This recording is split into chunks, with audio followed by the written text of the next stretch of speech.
So we welcome you all in this second class of Unit 3 Reinforced Cement Concrete Structures. Till now we have studied in our class 1 till the for classification of water tanks, which we have widely described in various parts based on position, based on shape, based on type of need and purpose. So we have stopped there till that point classification. And so the most important, how to design those tanks. So for designing any structure we need some recommendations of experts, and all those experts have and the past from and engineers from the past have written have compiled their experiences in some of the IS codes, which have been the fundamental, like the Bible, for the design principle. So that is the basis. If you want to start any design, you have to take source, take the references from those IS codes. Then only your structure is can be suggested as authorized. You cannot make a structure bona fide just based on your own speculation or on your ideas or suggestions, because we have to take help from the authorities. So the very principle of discussing IS codes, just like in your course 1, you must have studied IS 456. IS 456 is very common. So IS 456, and one more code is there. One more code is IS 1343. See, both of these codes have been widely used is in almost all the designs of structures. The first unit, the first IS code, IS 456, contains the general requirements, principles for design of any RCC elements, while the second code, IS 1343, deals with the reinforcement detailings. कितनी दूरी पे कितना सरिया लगेगा, कौन सा बार लगेगा, स्टेरअप लगेगा, क्या स्पेसिंग होगी, कोई स्पेशल इन्फोर्समेंट कन्फाइनमेंट करना है. All the details are contained in IS 1343, and another code is also there, SP16. You must have heard. If not, then no problem. So these two codes are almost common in all the design principle, all the design of structures. But for the current unit, which is the design of overhead tanks, in this code, in this unit, we will mainly take help from the one of the code, IS 3370. IS 3370 you are seeing here, IS 3370. This code is very wide, so it has been further subdivided into 4 subparts: part 1, part 2, part 3, part 4. I would like to bring your notice mainly to the all these 4 parts. First of all, we are going to see this part 1. So part 1 deals with the general requirements. Actually, what are the general requirements of a water tank? Actually, what are the general requirements? The requirement is the structure should be impermeable. The structure should not, there should not be any leakage. Which kind of material we are going to use? High density. It should not be the soil. What are the soil requirements? What is the temperature around the structures, like these simple things. Which kind of material we are going to use, what kinds of joints we are going to prefer, which material we have to use in the joints, and the many requirements, how much thickness of the wall is required, like these things. Similarly, part 2 deals with the code of practice for concrete structure, for the storage of liquids. ये कैसा concrete structure होगा? ये होगा reinforced concrete structures. ध्यान से देखिएगा, ऐसा क्यों कहा जा रहा है कि ओनली रेनफोर्स्ड कंक्रीट स्ट्रक्चर के लिए यही वाला पार्ट 2 ही यूज होगा? क्योंकि पार्ट 3 में हमारे पास है pre stress concrete structures. We have discussed in what is PSC, pre stressed concrete, in our unit 1. क्योंकि प्री स्ट्रेस कंक्रीट स्ट्रक्चर आजकल बहुत ही ज़्यादा कॉमन है। किसी भी स्ट्रक्चर में bridges, flyovers, water tanks, nuclear power plants, almost everywhere pre stress is widely used more than RCC. RCC की मतलब अगर देखें नीड, अगर बेसिक कॉमन लाइफ में जहाँ पे नीड कम है, जहाँ पे हमारा स्ट्रक्चर छोटा है, उतना रिस्की नहीं है, लेकिन अगर हमें कुछ बनाना है एक मेगा प्रोजेक्ट, तो प्री स्ट्रेस कंक्रीट की यूज़ तो करनी ही होगी। क्योंकि प्री स्ट्रेस कंक्रीट की रिलायबिलिटी बहुत ज़्यादा है, ड्यूरेबिलिटी बहुत ज़्यादा है। थोड़ा स्ट्रक्चर एक्सपेंसिव होता है क्योंकि इक्विपमेंट्स इन्वॉल्व जो होता है वो काफ़ी हैवी होता है, but we can rely on it that there will be not much danger. तो इसके लिए एक अलग सा कोड है pre stress concrete. Pre stress concrete के बारे में आपको पता है कि कैसे पूरा का पूरा सेक्शन यूटिलाइज हो जाता है कंक्रीट का, कुछ भी वेस्ट नहीं होता। ऐसा नहीं कि टेंशन जोन को नेग्लेक्ट कर देना, ऐसा नहीं है। वैसे प्री स्ट्रेस कंक्रीट की काफ़ी बेनिफिट्स है, आपको अच्छे से बताया गया है। और फिर क्या कहते हैं, रेनफोर्समेंट कंक्रीट का बहुत ही कम स्ट्रेंथ गेन होता है वैसे भी, अगर फाइनली भी देखोगे तो। पर पीएससी कम से कम 10 गुना 20 गुना ज़्यादा तक जाता है, मिनिमम इतना तो है। और you can make it like, जैसे कि मुझे बहुत ही लॉन्ग स्पैन ब्रिजेस बनाने हैं, तो उसमें ऐसे ब्रिजेस की रिक्वायरमेंट प्री स्ट्रेस कंक्रीट से ही पूरी हो सकती है। तो वैसे ही टैंक्स के साथ भी होता है, तो we will focus mainly on water tanks.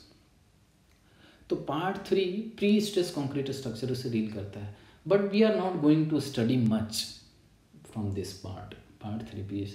हमें बस फोकस करना है RCC, pre stress reinforce concrete structure. तो हमारे लिए मोस्ट इंपॉर्टेंट होगा पार्ट 1, पार्ट 2, यही दोनों इंपॉर्टेंट होगा। Part 3 just for your information I have told you. Similarly there is part 4। इस पार्ट 4 का मतलब है कि there are some design tables. ये डिज़ाइन टेबल्स क्या है भाई? डिज़ाइन टेबल कुछ भी ऐसा कुछ नहीं होता। डिज़ाइन टेबल वो होते हैं जिसमें कि आपने जैसे कि हाइट की वैल्यू कुछ ले ली, और आपको थिकनेस ऑफ वॉल कितना होगा वो आपको पता चल जाएगा। डिज़ाइन टेबल वो टेबल्स होते हैं जिसमें आपको जैसे कि कोई एक सेक्शन आपने चूज किया, उस सेक्शन की फर्दर प्रॉपर्टीज़ उसी टेबल में दी रहती है। जैसे कि मैंने सेक्शन चूज किया 200 बाई 400 का सेक्शन, तो उसमें क्या मोमेंट ऑफ रेजिस्टेंस होगा, क्या उसकी मोमेंट ऑफ इनर्शिया होगी, क्या उसका सेक्शन मॉडुलस होगा, क्या उसकी फ्लेंज विड्थ, क्या उसकी वेव विड्थ, सब कुछ होता है उसमें। Radius of gyration, X axis, Y axis, सब कुछ होता है उसमें डिज़ाइन टेबल्स में। तो डिज़ाइन टेबल बहुत ही ज़्यादा यूज होता है डिज़ाइनर्स के द्वारा। ये कैलकुलेशन को बहुत फास्ट और स्टेडी बना देता है, मतलब बहुत ही फास्ट। पर हमारे केस में हम उतने बड़े कैलकुलेशन को डील नहीं करते वाले, हमारे लिए बस part 1 and part 2 he important है। पर ध्यान दीजिएगा कि पार्ट 1 और पार्ट 2 हम वो वाले प्रिंसिपल्स यूज नहीं करने वाले हैं, आईएस कोड मेथड्स। हमें बस बेसिक्स इसमें से जानना है, तो मैंने वही इंक्लूड कर रखा है इस नोट्स में। तो let us discuss what are those points. तो फर्स्ट ऑफ ऑल ये मैं बहुत ही क्लियरली बताना चाहूँगा कि जो स्टोरेज ऑफ लिक्विड है, ऐसा नहीं कि हम कोई भी लिक्विड को स्टोर करने वाले हैं। This overhead tank is only intended for storing water, mainly water.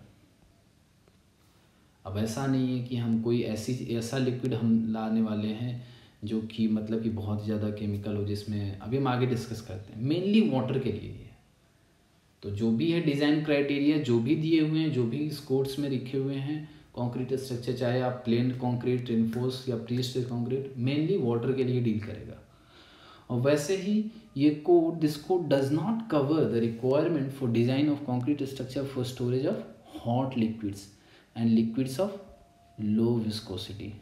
You are seeing it here, hot liquids and liquids of low visco. Hot liquids क्या हो गए? जैसे कोई बॉयलर हो गया, स्टीम प्लांट में, या फिर कई जगह पे बहुत ही हॉट केमिकल का लिक्विड है, तो वो हमें मेटल का, हॉट मेटल है, एलॉय है, कुछ ऐसा कुछ वैसा कुछ स्टोरेज का हम नहीं बनाने वाले हैं। ना ही liquids of low viscosity like bitumen, या फिर कुछ ऐसे हमें कोल टार, ऐसे कुछ चीज़ें हमें स्टोर करना, ऐसा भी कुछ नहीं है। And high penetrating power like power and petrol and diesel, इन सब को स्टोर नहीं कर सकते हैं हम इतना इजीली रिइंफोर्स्ड सीमेंट कंक्रीट वाले स्ट्रक्चर में। इन्हें स्टोर करने के लिए हमें स्टील के टैंक्स चाहिए। तो स्टील टैंक्स हमारे कोर्स में नहीं है, ये रेनफोर्स सीमेंट कंक्रीट स्ट्रक्चर्स है। तो हाई पेनिट्रेटिंग पावर, जैसे हाई पेनिट्रेटिंग पावर वो लिक्विड्स होते हैं, वो फ्लूइड्स जो कि पेनिट्रेट इजीली कर जाते हैं, कोई भी वॉइड्स को देखते हैं, they can pass through the air, they can pass through the medium and sublimate in the air very easily. और कुछ ऐसा प्रॉब्लम अगर आता है, जैसे कि कुछ special problems of shrinkage arising in the storage of non aqueous liquids, then where chemical attack is possible are also not deal with. तो ऐसे कोई ऐसा लिक्विड नहीं हमें डील करना है जिसमें कि केमिकल अटैक पॉसिबल हो, तो वैसा कोई लिक्विड नहीं है, mainly for the water. And ऐसा ही स्ट्रक्चर यूज होता है मेनली ऐसे केसेस में जहाँ पे सीवर पावर प्लांट्स या फिर कई जगह पे यूज होता है। We are assuming that there is not much damage occurring to the structure due to it. The temperature is normal temperature of aqueous liquids and solution which have no detrimental action on concrete and steel. क्योंकि कई बार क्या होता है, steel के साथ सबसे ज़्यादा वो हो जाती है प्रॉब्लम, क्योंकि कॉरोजन का प्रॉब्लम सबसे ज़्यादा कॉमन होता है। थोड़ा भी अगर उससे स्पेस मिला, वाटर को जाने का एक पासेज मिला, तो सबसे ज़्यादा अफेक्ट होता है तो स्टील होता है। और स्टील होती है कंक्रीट की, कोई भी स्ट्रक्चर की बॉडी होती है जो स्केल्टन होती है, और स्केल्टन जैसे ही ख़राब होने लगता है तो पूरा स्ट्रक्चर हमारा डैमेज हो सकता है। तो इन सभी precautions are taken to ensure protection of concrete and steel from damage due to action of such liquids as in case of sewage power plant. Sewage में सबसे ज़्यादा होता है प्रॉब्लम, क्योंकि वहाँ पे कई सारे केमिकल्स जो कि हाउस वेस्ट या फिर chemical from the industrial waste या फिर कोई भी जगह से आ रहा हो, वो उन्हें अफेक्ट करता है। So and one more thing, we are not going to use porous aggregates. Porous aggregates किसी भी केस में यूज़ नहीं होगा, जैसे कि आप फ्लाइंग एश वगैरह भी यूज करते हैं फिलर की तरह।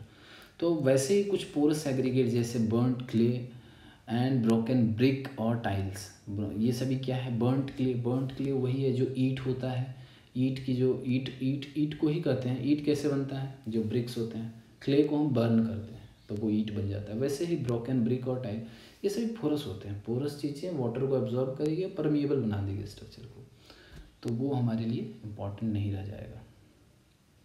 तो ये जो some points, all these points have been taken from IS course, what is important that has been included in it. So in case of members exposed to very severe or extreme condition, the relevant provisions of IS 456, तो कोई दिक्कत नहीं है इसमें। तो concrete mix कैसा use करना चाहिए, तो कंक्रीट मिक्स होता है, मिक्स कई तरीके के डिजाइन है, M20, M30, M40, M50, M60। लेकिन हमने देखा जैसे कि प्लेन सीमेंट कंक्रीट अगर है तो 2015 भी होता है, 25 भी यूज होता है। और वही अगर आप रेनफोर्स सीमेंट कंक्रीट करें तो 25 के बियॉन्ड आप 40-50 तक भी जा सकते हैं। प्री स्ट्रेस कंक्रीट यूज़ करेंगे तो 60-50 इतना कम से कम यूज करना होगा। तो कंक्रीट मिक्स आपको कम से कम ये रिकमेंड किया जाता है IS 337 पार्ट 1 में, कि कम से कम जो भी liquid any structure neither in contact with the liquid और any face nor enclosing the space of the liquid, कम से कम इतना तो होना चाहिए M20।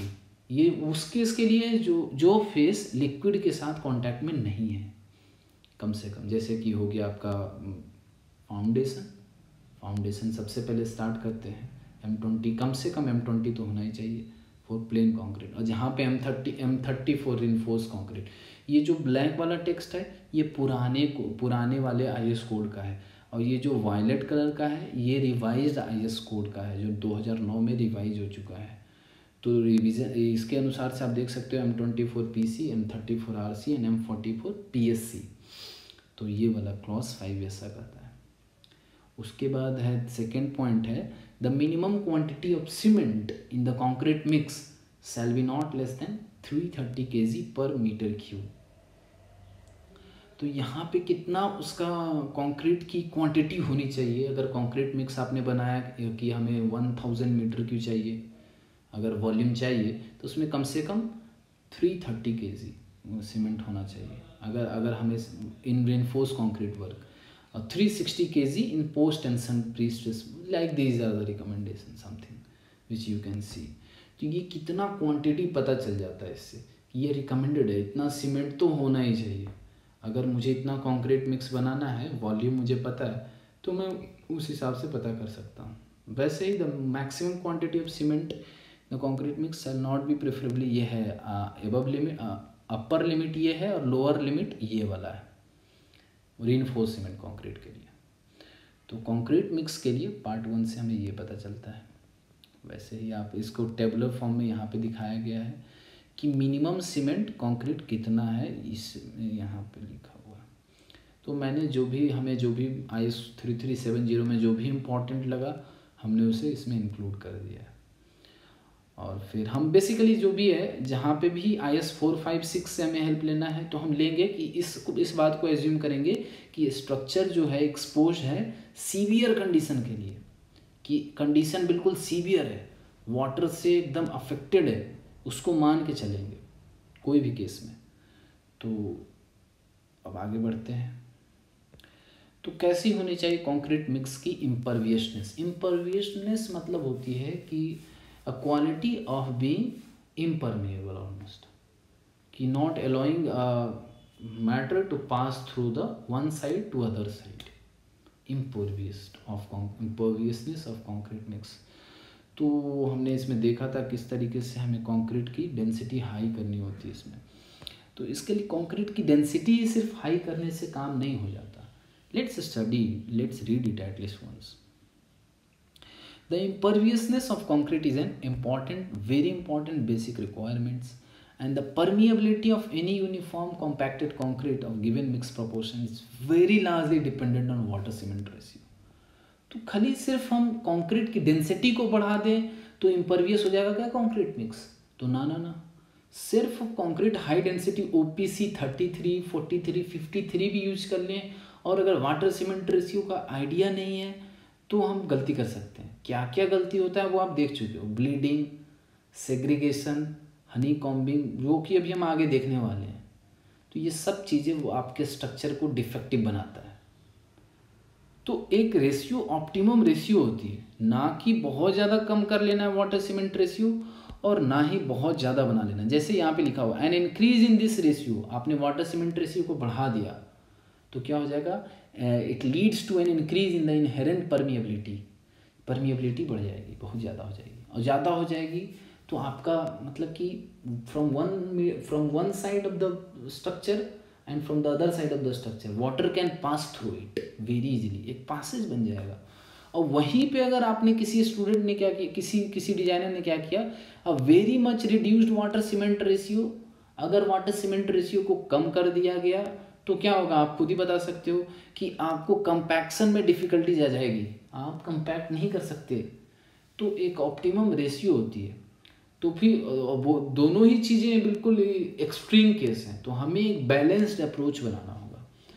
तो ये बहुत ही इंपॉर्टेंट है कि क्या है वो लोअर लिमिट है वाटर सीमेंट रेशियो की, which can be used economical भी हो, बेनिफिशियल भी हो, और फिर सबको स्ट्रक्चर अल्टीमेटली ड्यूरेबल रिलायबल हो।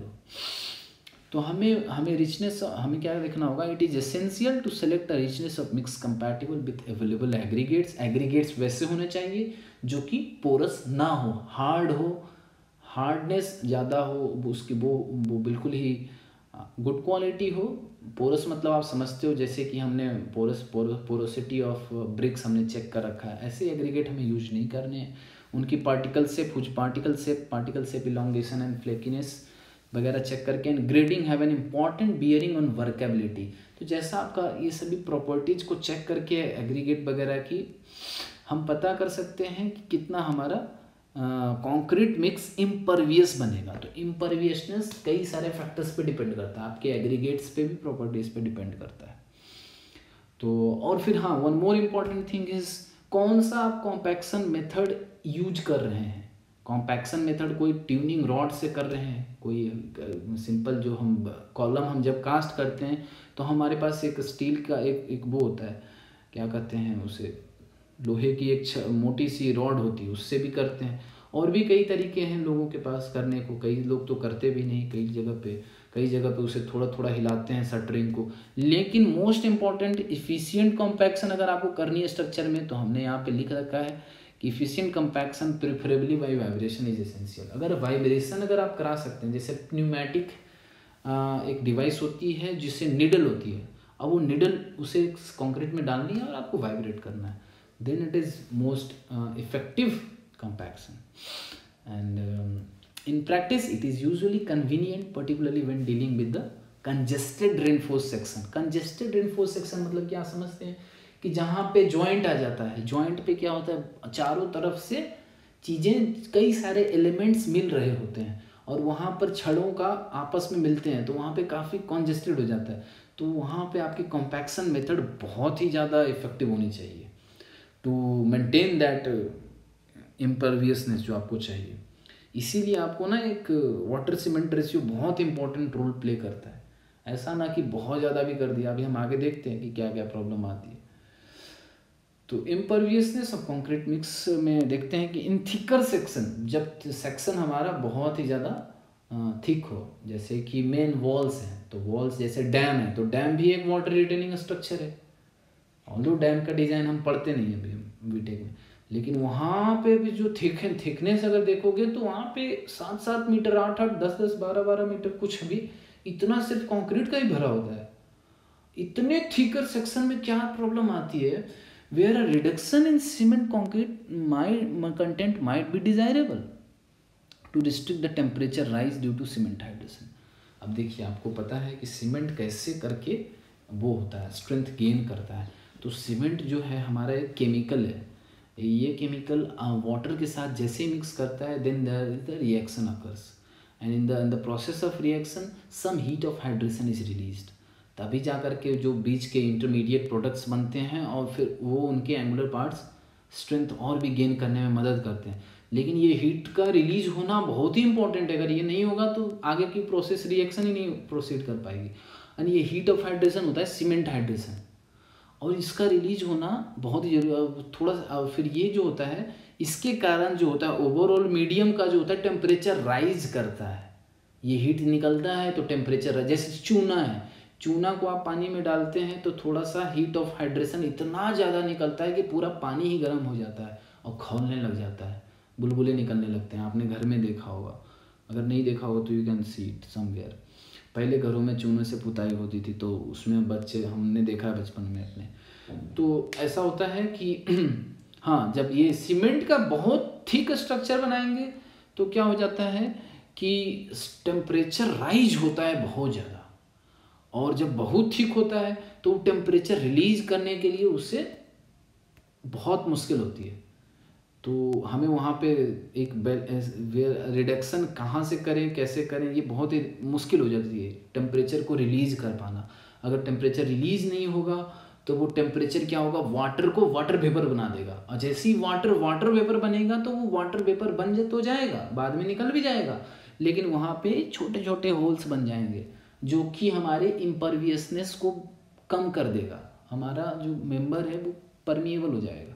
तो ये प्रॉब्लम होती है अगर टेम्परेचर अगर रिलीज नहीं हुआ तो इस बात को ध्यान से सुन लीजिएगा कि a lower cement content is usually permissible. बहुत ज़्यादा अगर आपने सीमेंट कंटेंट बढ़ा दिया, मतलब कि बहुत ज़्यादा कर दिया, तो बहुत ज़्यादा हीट रिलीज होगा। तो एक जो IS कोड में बताया जाता है तो उसे फॉलो करना है सभी को। And partly because the overall वही, अगर आप उतना सीमेंट कंटेंट लेंगे तब जो हीट रिलीज होगा वो एक बैलेंस्ड होगा, जो कि नॉट मच अफेक्ट कर पाएगा हमारे स्ट्रक्चर को। Partly because the overall permeability of section is reduced by the greater thickness, and partly because less congested condition में परमिट थ्रो कॉम्पैक्शन। तो ये आप पढ़ सकते हो। अभी मैं आपको आगे भी बताऊंगा कि कैसे थीकर सेक्शन को रेज करते हैं, बनाते हैं। इसमें जो प्रॉब्लम आती है, जो हीट ऑफ हाइड्रेशन को रिलीज कराने में किस तरीके का अप्रोच करते हैं, वो हम आगे देखते हैं। तो let's discuss in a flow. और फिर यहाँ पे लिखा हुआ है, while proper attention must be paid in achieving a mix of inherently low permeability, it should be recognized that common and more serious causes of leakage in practice other than cracking ही नहीं एकमात्र cause है structure के fail होने का। Water retaining structure में ऐसा नहीं कि मतलब आपका टैंक जो है कमज़ोर बन गया, ऐसा नहीं बोलोगे कि सर टैंक जो है ना हमारा कमज़ोर है। कमज़ोर नहीं होता, हम बना सकते हैं, बहुत ही स्ट्रेंथ हम दे सकते हैं, लेकिन अगर क्रैक का कहीं प्रॉब्लम है तो आपका पूरा का पूरा स्ट्रक्चर ऐसे ही पड़ा रह जाएगा, कोई काम का नहीं है वो। वैसे ही as waste of money, waste of space, everything, time, energy, सब कुछ है। तो क्रैक जो है सबसे बड़ा प्रॉब्लम होता है किसी भी उसमें देखते हैं ना, वाटर रिटेनिंग स्ट्रक्चर में। लेकिन सिर्फ क्रैक को ही आप दोष नहीं दे सकते हैं, और भी आपके दोष हो सकते हैं, जैसे कि सेग्रीगेशन, सॉरी क्या क्या प्रॉब्लम आ सकता है। वो हो सकता है कि आपका वो वहीं पे दिक्कत आ जाए, जैसे कि सेग्रीगेशन। सेग्रीगेशन से क्या समझते हैं आप कि सेग्रीगेशन मतलब होता है, अगर आप सोचो, आपने रिवाइज करोगे तो आपको पता चलेगा कि जो आपके कंक्रीट मिक्स है उसका जो कोर सेग्रीगेट है वो अपने हेवीनेस, अपनी भार के कारण वो नीचे जा रहा है, और जो लाइट को फाइन एग्रीगेट और सीमेंट का जो मिक्स है वो ऊपर है। तो इस तरीके से सेग्रीगेशन हो गया पार्टिकल्स का, और जो हेवी पार्टिकल्स हैं they are settling down and lighter particles are above flowing. ये सेग्रीगेशन जो है ना, इस ये स्ट्रक्चर के अंदर एक डिफेक्ट होता है। इसमें क्या होगा कि जैसे ही वो चीज़ नीचे आ जाएगी तो अब चीज़ों का पास हो पाना बहुत ही आसान हो जाएगा। स्ट्रेंथ कहाँ पे क्या होनी चाहिए थी, एक बहुत ही एक अनइवन डिस्ट्रीब्यूशन हो जाएगा। तो that is not, you know the problem what is involve in segregation. वैसे ही हनी कॉम्बिंग है, हनी कॉम्बिंग भी वही है कि जिस तरीके से आप शटरिंग हटाते हो कभी कभी, जब आप देखते हो जैसे कि कॉलम कास्ट कर दिया या बीम, और फिर आपने मतलब कि प्रॉपर मेथड यूज नहीं किया, वाटर सीमेंट रेशियो वगैरह चेक नहीं, तो क्या होता है कि हटाने के बाद हम देखते हैं कि कई जगह पे छोटे छोटे होल्स बने होते हैं, कई जगह पे एक जगह पे काफ़ी कोर्स एग्रीगेट जमा होते हैं, वहाँ पे काफ़ी होल्स, एक तरीके का हनी कॉम्बिंग, एक मधुमक्खी के छत्ते की तरह जैसा वो दिखता है थोड़ा सा, तो वो भी जमा हो जाता है। It's like another problem. और these are all the potential source of leakage. These all these things leads to the leakage of water from the storage structure. तो इन सभी जगह पे, और भी कई जगह पे हैं, in particular all joints are potential. जहाँ जहाँ पे जॉइंट्स हैं, जहाँ जैसे कि हमारा एक टैंक का वर्टिकल वॉल है और नीचे का फ्लैट बॉटम है, तो फ्लैट बॉटम और फिर टॉप वॉल दोनों के जगह बीच में एक जॉइंट होता है, तो उन जो सभी जॉइंट से लीकेज ऑफ वाटर हो सकता है। जैसे ये वाला हमारा टैंक का वॉल है ऊपर वाला, और ये है नीचे का फ्लैट बॉटम। तो इस जगह पे ना, इस जगह पे सॉरी रुको, इस जगह पे हमारा एक जॉइंट बनता है। तो ये सभी जॉइंट जो है, ये सभी जॉइंट होते हैं क्या कहते हैं, पोटेंशियल सोर्स ऑफ लीकेज। ये हमारा टॉप है वॉल है, और ये है हमारा फ्लैट बॉटम। तो ये सभी चीज़ें होती हैं। तो इन सभी प्रॉब्लम्स को कैसे कैसे डील करते हैं आगे, धीरे धीरे जैसे ही हम IAS कोड्स के रिकमेंडेशन को चेक करेंगे हम देखेंगे।